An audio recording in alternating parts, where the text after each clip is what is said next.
Welcome back to New World Next Week. I'm James Corbett of CorbettReport.com. And I'm James Evan Pilato from MediaMonarchy.com. Anyone with any self-respect will fight you with our dying breath. We've got that story, plus abolishing copyright. But first, how Finland is teaching a generation to spot misinformation.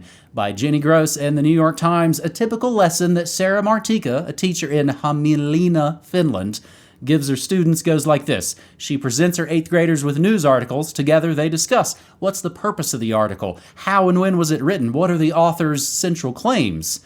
Just because it's a good thing or it's a nice thing doesn't mean it's true or it's valid, she said. In her class last month, she showed students 3 TikTok videos, and they discussed the creators' motivations and the effects that the videos had on them. Her goal, like that of teachers around Finland, is to help students learn to identify false information. Finland ranked number 1 of 41 European countries on resilience against misinformation for the 5th time in a row in a survey published in October by the Open Society Institute in Sofia, Bulgaria. Officials say Finland's success is not just the result of its strong education system, which is one of the best in the world, but also because of a concerted effort to teach students about fake news. Media literacy is part of the national core curriculum starting in preschool. After Finland, the European countries that ranked highest for resilience to misinformation in the Open Society Institute survey, did we mention it's the Open Society Institute survey, were Norway, Denmark, Estonia, Ireland, and Sweden. A survey by Gallup published in October, however, found that just 34% of Americans trusted the mass media to report the news fully, accurately, and fairly, slightly higher than the lowest number the organization recorded in 2016, when journalism died suddenly from a Trump-induced suicide. In Finland, 76% of Finns consider print and digital newspapers to be reliable, according to an August survey commissioned by a trade group representing Finnish newspapers. And in other news, a Coca-Cola rover finds evidence of Dysoni on Mars. In its public school system is among the best in the world. College is free. There is high trust in the government, and Finland was one of the European countries least affected by the pandemic. Last week, Finland's Supreme Court rules local COVID restrictions partially illegal. It's not martial law, it's partial law. James, just do not ask about their depression and suicide numbers, but Let's go to school right here. You're the teacher, man. Can you apply that same media literacy to this New York Times article written by an MBA from Columbia University? Me? Sure. Yeah. Let's go for it. Well, I would just note off the top that being number 1 in the list of resilience to misinformation, being ranked by some government agency, is probably not a list you want to be on the top of, because, of course, what they mean is willing trust in institutions, establishments, government figures, corporate media, but anything, by Joe Schmo on the internet. What, James Pilato, Media Monarchy? What's this? Of course, that's going to be misinformation, right? So I think we know how this goes. But you know what? Actually, if we just take at face value on surface level what they are saying here, I agree. We do need more media literacy. Absolutely, because people are being fooled, are going to be fooled a lot more in the future. With all the deep fakes and all the photos manipulation and all of this stuff that's happening now, we're just seeing the thin edge of this wedge. So I see it on a daily basis at this point. Mark Crispin Miller, to his credit, recently posted up a big mea culpa saying, hey, I was sharing that video of the blood clot thing. What is this? People gasping as this blood clot is revealed. And actually, it turns out this is a video from a surgery several years ago. The audio was faked on it. And Mark Crispin Miller had to say, sorry for passing that around. This is why it is so important to cite sources, which the New York Times is not very good at doing. They will just essentially tell you what this expert says and what that expert says, and very seldom will link anything to you. In fact, pre-2010-ish, they didn't link anything ever. It was amazing when URLs started being available on their website. But what have you found about Jenny Gross at the New York Times, James? Oh, well, I just went to her kind of byline page where on the New York Times it gives the list of all the other most recent articles that they've written. Their most recent article is about that self-proclaimed Illuminati high priestess Madonna. No, of course, it's not about the rampant child abuse at her school in Malawi that is now being investigated. No, it's about some other feel-goody thing that doesn't matter at all. I don't even remember anymore. Why would you think it would be about investigating Madonna schools in Malawi? Use your media literacy skills and know that, of course, the New York Times isn't going to talk about that. James, that's something we talked about a long time ago here in New World Next Week. It's the internet. I don't know. Let's use hyperlinks to link to the things that we're talking about. I mean, I'm not going to make the argument that I'm an important journalist, but I cite my sources way more than the New York Times has ever done. So maybe, James, when you teach your children that daddy chest feeder government gives you free stuff, is that when they trust? Is that when they kind of trust the media more? Hey, college is free. I trust 75% of the media. I've got the PDF link. How it started, how it is going. Media Literacy Index 2022, because now media literacy includes writing like the memes that ate your school lunch, I guess, James. Yeah. But wait, James, what's that? Is that the sound of some country that's trying to rise to the top of the list of censorship and crackdown on anything they deem misinformation? This sounds like a job for Justin Trudeau. That's right, folks. This just in from Reclaim the Net. Canada is spending taxpayers' money to fight online misinformation, funding 16 projects. And they are now spending millions upon millions of dollars, with the Department of Canadian Heritage recently announcing that, don't worry, they're going to preserve democracy by fighting that nasty online misinformation. Our democracy relies on a common set of facts, says the announcement on the Canadian Heritage official page. Do not expect this common set of facts to be defined, though. That will highly likely be done, as it has been done before, as a fitting punishment for whatever those in power seek to censor and speech and flag as misinformation. The implication is that without this nebulous common set of facts, as well as reliable sources of information, and with citizens expressing themselves freely, democracy fails. Because that is essentially what they're saying. No, you all have to believe what we're saying, and anything else is misinformation. Use your media literacy, folks. If it doesn't come from the New York Times, it's not real. And then finally, not to get obviously not to be left out of this party, who else shows up on this? Of course, World Economic Forum declares misinformation a top global risk, because once again, people are losing trust in institutions when they actually start to apply this media literacy and look into what they're doing. So, you know what? You're right, Jenny Gross. I agree. People do need more media literacy, and as that media literacy grows, they start turning away from the New York Times. Imagine that. You can just put it into a simple memeified diagram that shows that as media literacy grows, trust in corporate-funded media goes down. James, this is extremely dangerous to our democracy. This is extremely dangerous to our democracy. This is extremely dangerous to our democracy.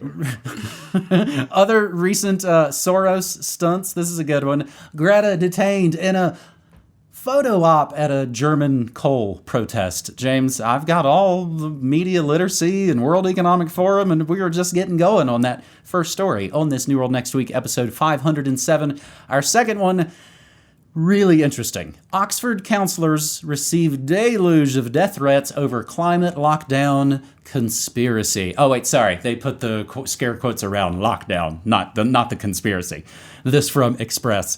Oxford City councillors have received a number of death threats over a conspiracy theory about a scheme to curb traffic.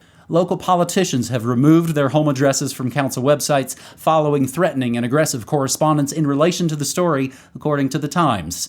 It is claimed by the council's detractors that the city of Oxford was to be divided into zones which residents would be prevented from leaving in order to combat climate change. Calls, email, and social media messages are flooding into the council, decrying the lockdown plot from local leaders.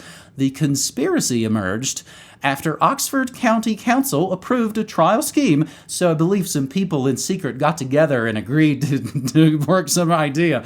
That might be a conspiracy. The conspiracy emerged after Conspirators in the Oxford County Council approved a trial scheme costing £6.5 million, preventing motorists from using particular routes at particular times.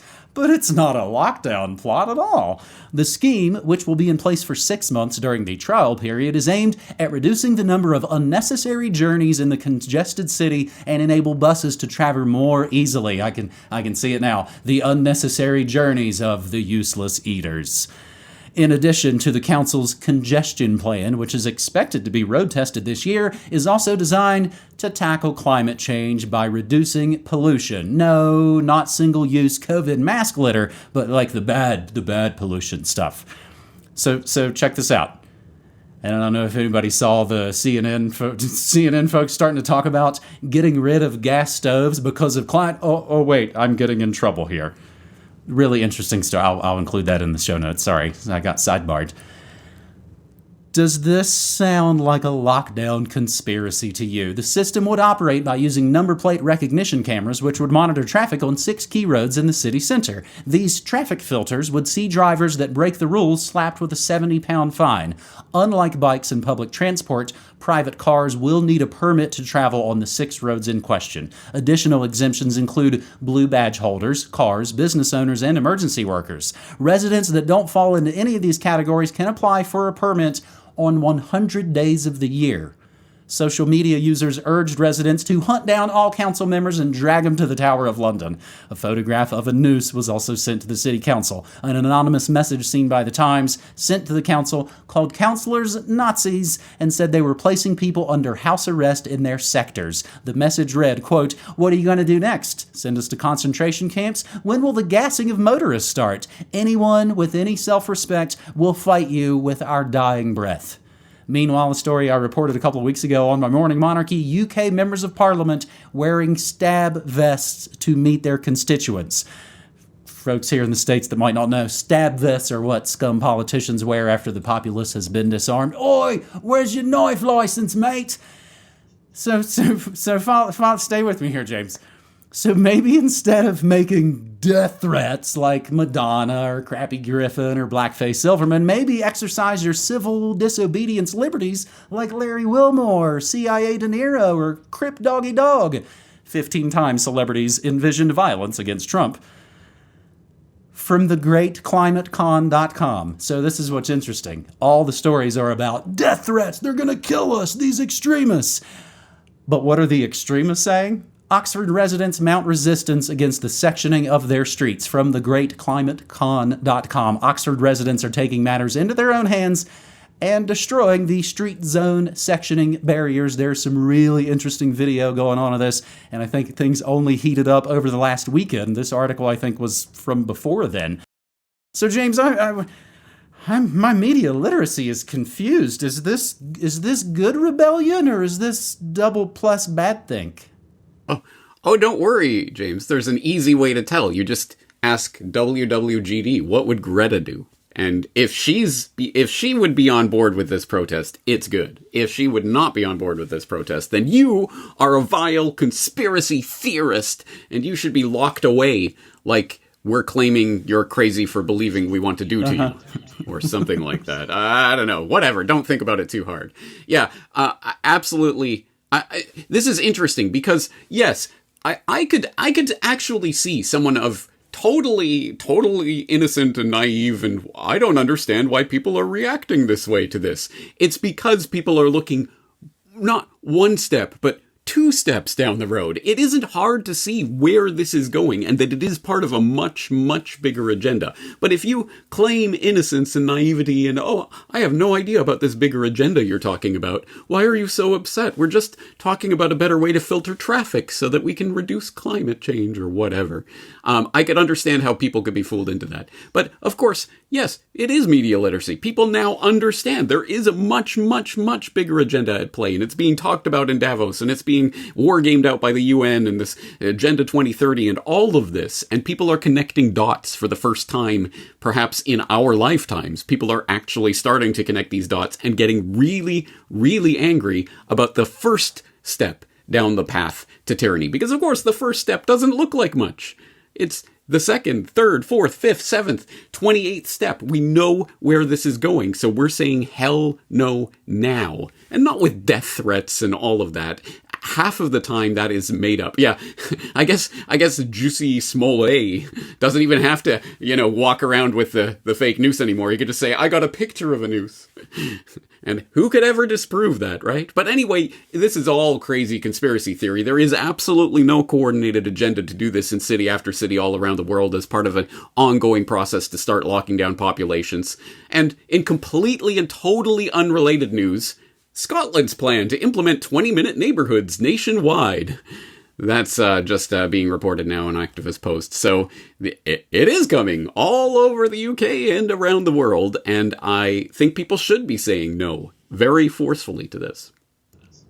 Very recently on CNN, they were having a discussion about the now suddenly very important gas stove bans here in the States, which went from zero coverage to all the corporate places all discussing it immediately as if there's some sort of coordinated agenda.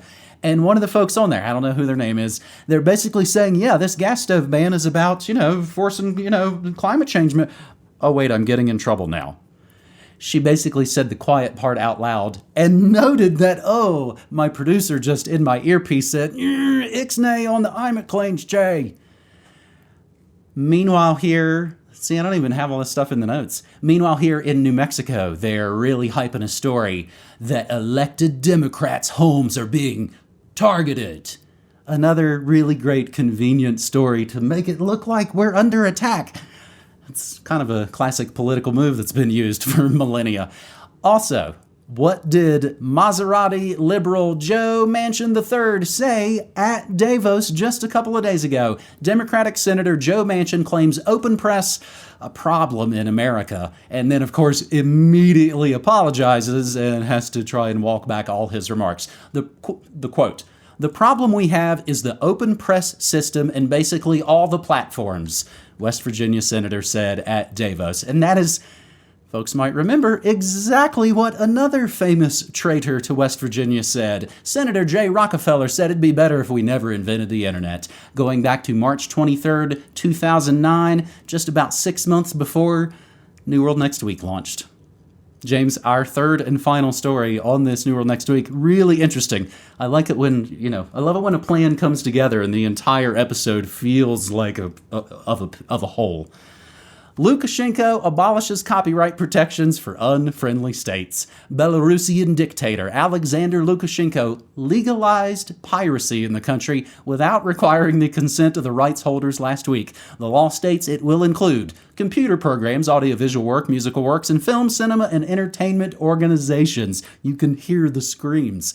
The law cited that this decision is the result of unfriendly relations between Belarus and other countries like, the US, the EU, the UK, amongst others, which imposed sanctions on the country amidst its support of the Russian government's attack on Ukraine. Lukashenko rose to power in 1994 during a democratic election and has continued to hold the position after a series of suspicious landslide victories, the support of the evil Putin, and a referendum that removed presidential term limits. Belarus is now responding to foreign states that commit unfriendly actions by legalizing piracy with the caveat that when people or entities utilize pirated content, they must pay a remunization fee. Remunization fee to the state-owned bank accounts. The law reads, quote, "After 3 years, the remuneration not demanded by the right holder or the organization for the collective management of property rights will be transferred by the patent authority to the Republican budget within 3 months." That's a lowercase r. This all coming from Torrent Freak. The law will be instated this week and will continue for 2 years, ending on, let's say, December 31st, 2024. Anti-Empire.com's editor's note says, "Good thing. Intellectual property is a mercantilist scam anyway. Patent originally simply meant monopoly. Everyone should do this." James?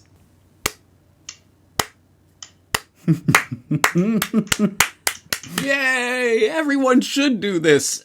If only they were actually doing it. Yes, you picked up, I think, on the little niggly details here that make this not quite the story that the headline would have you believe. So, as you say, with the caveat that when people or entities utilize pirated content, they must pay a remuneration fee to state-owned bank accounts. The money paid out by those accessing the pirated programs will be determined by the lower house of the Belarusian parliament and will be directed to the patent authority, which will hold the money for 3 years. If at the end of that period the rights holders of the property rights management organizations do not claim the remuneration, it will be claimed by the Belarusian government. So really, it's just the Belarusian government coming in, putting their snoot in there and saying, hey, it's ours, unless you claim it otherwise. And then we'll give it to you. I mean, you know, it's not the abolition of copyright, but it should be. Because, of course, copyright, patent, trademark, all forms of intellectual property are at base, exactly as it says in this editor's note. Yeah, it's a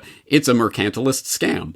And it absolutely, when you look at the historical roots of it, it was grants of monopoly that were granted by the crown to certain favored business entities, scoundrels and pirates, essentially, to, hey guys, we'll give you this grant of monopoly for this amount of time. It's a total scam, and it doesn't work on any level. Obviously, on the fundamental moral level, the actual ethical level, you could look to writers like Stefan Kinsella for more on that.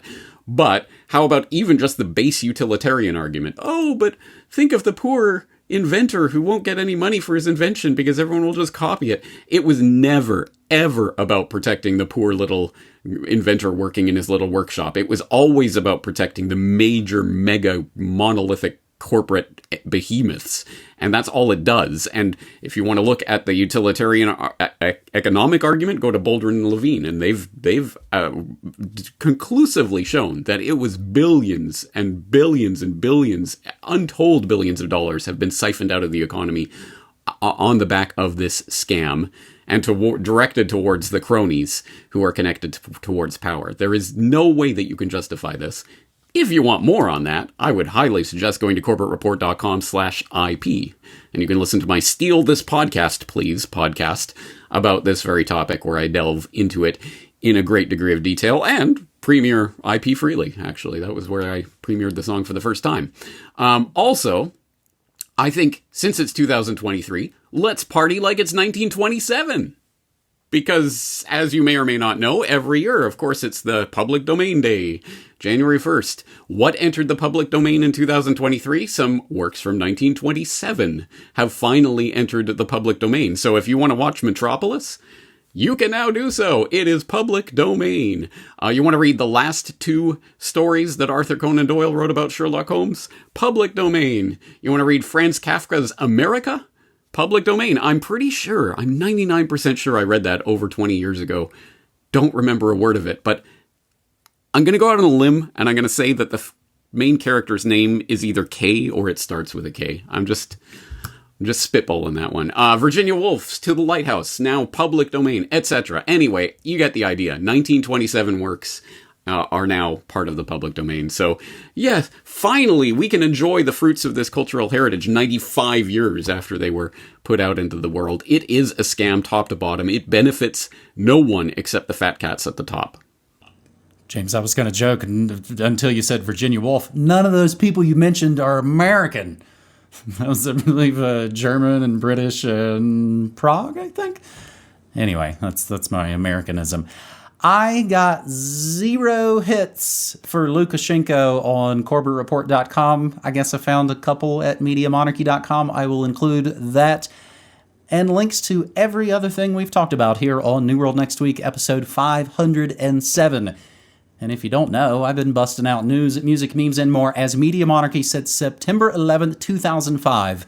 And you can support fear-free, commercial-free media at MediaMonarchy.com/join. We got the P.O. Box, DVDs, shirts, USBs, and more at NewWorldNextWeek.com. James, what you got on the burners? A lot of things, but mostly the fake news awards, which tends to take up all of January, essentially, at this point, because it's a big production.